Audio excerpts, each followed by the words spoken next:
दिव्यासोबत बसलेली जेसिका चेहऱ्यावर नाराजी घेऊन पुटपुटली. हीच ती रुद्रचे एक्स वाईफ, कायम त्याच्या भोवती फिरणारी काव्या. तेवढ्यात तिथून चालत जाणाऱ्या मनोहर पाटीलने तिच्याकडे पाहिलं आणि कपाळावर आड्या घेत म्हणाला, जेसिका शांत राहा आणि ऐकले त्याचा अजून घटस्फोट झाला सुद्धा नाही. तुझ्या नादानपणामुळे चौधरी कुटुंबाची बदनामी आधीच खूप झाली आहे. किती वेळा सांगितलंय तुला, बाहेर गोंधळ नको करूस. रुद्रला तुझा भूतकाळ माहीत आहे, तरी तो तुला सांभाळतो, प्रेम करतो. जेसिकाने त्रासिक होऊन ओठ वाकवली. काय रे काका, आता तुम्हालाच माझी काळजी उरली नाही. मनोहर शांतपणे म्हणाला, काळजी आहे म्हणूनच सांगतोय. जेसिका चिडून म्हणाली, पण ती काव्या मला मुद्दाम त्रास देते, मी तिला असंच सोडणार नाही. जेसिकाने रागाने काव्याकडे पाहिलं. काव्या मात्र शांतपणे चहाचा कप हातात घेऊन बसली होती. तिच्या चेहऱ्यावर शांतता, पण डोळ्यात वादळ होतं. तिथेच बसलेल्या सानिकाला काहीतरी बिनसले हे लक्षात आलं. ती दिव्याकडे झुकून कुजबुजली. अगं तिकडे काय चाललंय? दिव्या म्हणाली, काही नाही, जेवणावर लक्ष दे. जेवणाच्या अर्ध्यावर काव्या हात धुवायला निघाली. बाथरूमच्या बाहेर पोहोचली आणि दार उघडे असताना आतून जेसिकाचा आवाज ऐकू आला. मी तिच्याशी का स्पर्धा करू? तिने रुद्रचे मूल जन्माला घातलं म्हणून काय झालं? त्या मुलाचा बाप कोण आहे ते सुद्धा कळत नाही. गायकवाड कुटुंब तर त्यांना मान्यही करत नाही. त्या म्हाताऱ्या गायकवाडांना तर सरळ म्हणताना ऐकले, ही दोन्ही मुलं आमच्या कुटुंबाची नाहीत. एखादा चान्स मिळाला ना तर दोन्ही मुलांना संपवून टाका. बघते मग काव्या कोणती राणी बनते. काव्याचा श्वास अडकला. काव्या गायकवाडने दार उघडून ढकलून उघडलं. जेसिकाने घाबरून मागे पाहिलं. तिच्या हातातील लिपस्टिक तुटून खाली पडली. काव्या, तू इथे काय करतेस? ती किंचाळत म्हणाली. काव्याचा आवाज खाली पण धारदार. आत्ता जे बोललीस ते पुन्हा म्हण. जेसिकाने तोंड वाकडं करत म्हटलं, मी नाही म्हणणार. काय करशील तू? त्या पुढच्या सेकंदात काव्याचा झणकन बसलेला चापट जेसिकाच्या गालावर ठसा उमटला.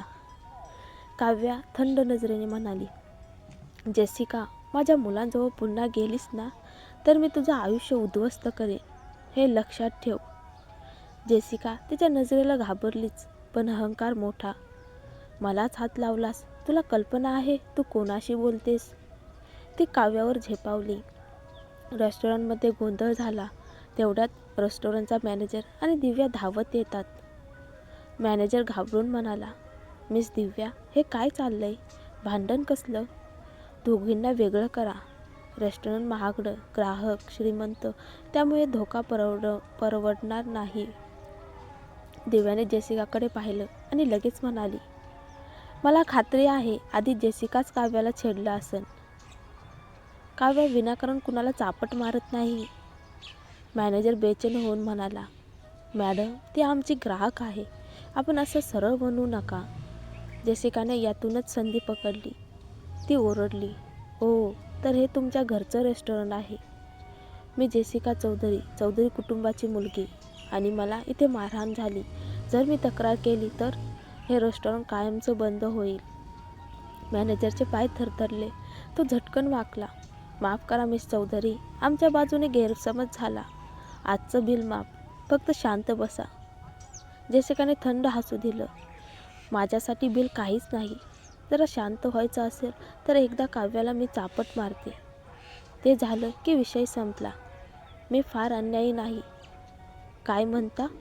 दिव्या संतापून म्हणाली, काव्याला चापट मारशील, स्वप्न पडलंय का तुला? मॅनेजर थरथरत दिव्याला थांबवत म्हणाला, मॅडम प्लीज, व्यवसाय बुडेल, दया करा.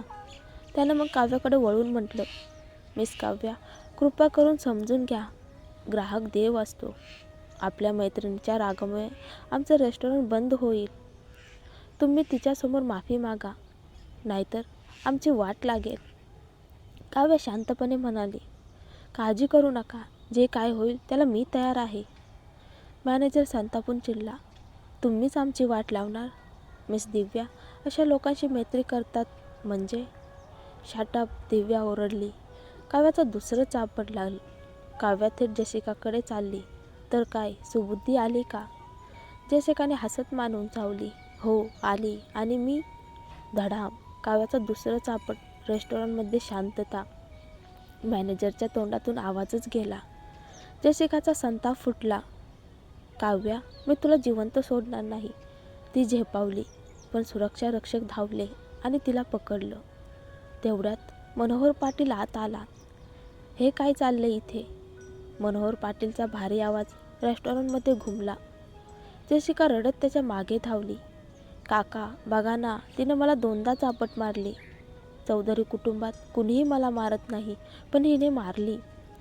मनोहरने कडक नजरेने काव्याकडे पाहिलं. त्याचा आवाज बर्फासारखा थंड. माहिती तुझ्या मागे रुद्र आहे म्हणून तू धाडस करतेस, पण चौधरी कुटुंबाला कमी समजायची चूक करू नकोस काव्या. मॅनेजरचं हृदय अक्षरशः खाली पडलं. तो बेशुद्धच पडेल अशी स्थिती. रेस्टॉरंटमधल्या भांडणानंतर संपूर्ण जागा स्तब्ध झाली होती. मॅनेजरच्या चेहऱ्यावर काळजी आणि भीतीचे मिश्र भाव होते. तो थरथरत काव्याकडे पाहत म्हणाला, हे रेस्टॉरंट अडचणीत येणार का आता? तुम्ही काय केलं मिस? त्याने लगेच मागे उभ्या मनोहर पाटीलकडे, जेसिकाच्या गर्विष्ठ काकाकडे वळून नम्रपणे हात जोडले. सर, आपण मिस जेसिकाचे मोठे आहात ना? माफ करा, काव्याचा आमच्या रेस्टॉरंटशी काही संबंध नाही. ती आमची जबाबदारी नाही. पण जेसिकाने लगेच बोट दाखवत ओरडले, असं कसं नाही? दिव्या तिची मैत्रीण आहे आणि रेस्टॉरंट दिव्याच्या कुटुंबाचं. तिला वाटलं असेल मैत्रीण मालकाची म्हणून हवं ते करू शकते. मनोहर पाटीलने थंड तिरस्कारयुक्त हसत विचारलं, अच्छा, मोठी घराण्यातली आहे का काय? जेसिका तुच्छ भावाने म्हणाली, तिचं नाव दिव्या शिवाय, पण तिचं कुटुंब पुणे सिटीमध्ये त्यांचं काही वजन नाहीच. मनोहरने शांतपणे एक पाऊल पुढे टाकलं. त्याच्या डोळ्यात भाव नव्हता, फक्त सत्ता होती. मॅनेजर थरथरला. तुम्ही नेमके कोण? जेसिका हळू आवाजात पण गर्वाने म्हणाले, ते माझे काका, पाटील समूहाचे संचालक आणि आमच्या बोर्डाचे सहअध्यक्ष. मॅनेजरचा रंगच उडाला. तो अक्षरशः कोसळत म्हणाला, गायब झालो आपण. हिच्या मागे लागून एक दिवस काहीतरी होणारच होतं.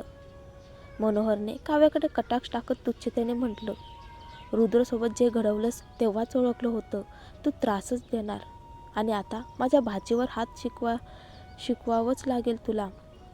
तेवढ्यात दिव्या पुढे आली, काव्याच्या समोर भिंतीसारखी उभी राहून.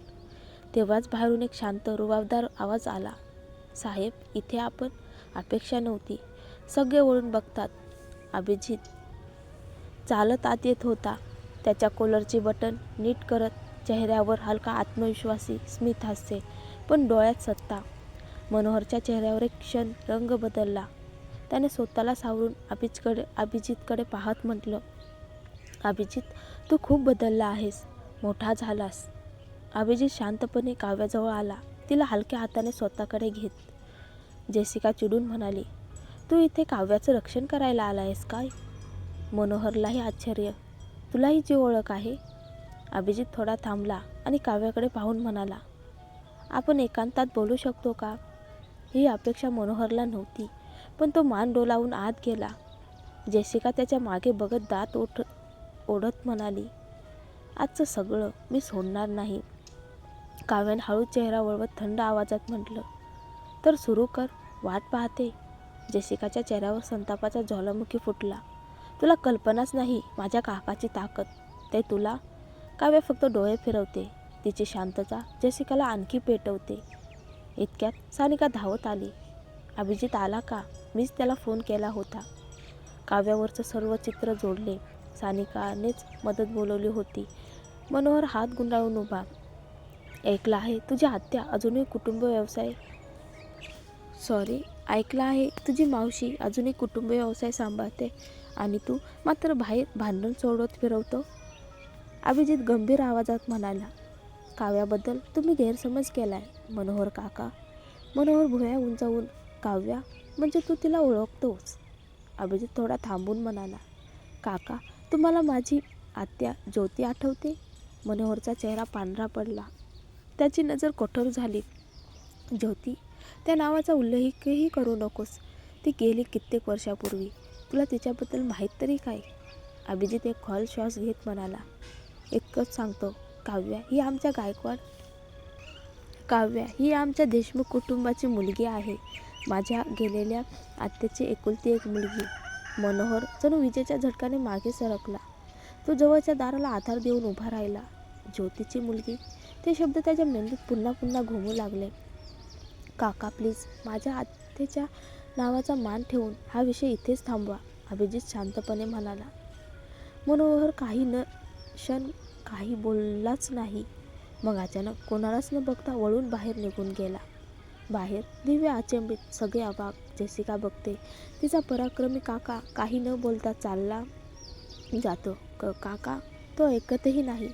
जेसिकाच्या चेहऱ्यावर भीषण अपमान, राग, घबराट. संपूर्ण रेस्टॉरंट चकित. दिव्या कमरेवर हात ठेवून मॅनेजरकडे बघते. काय म्हणत होतास? काव्या आमच्या रेस्टॉरंटला डुबवेल? मॅनेजरचा चेहरा सफेद. मी चुकीचं समजलो. काव्या मॅडम, दिव्या मॅडम, क्षमा करा. अभिजित शांतपणे काव्याजवळ येतो. काव्या, काही झालं नाही ना?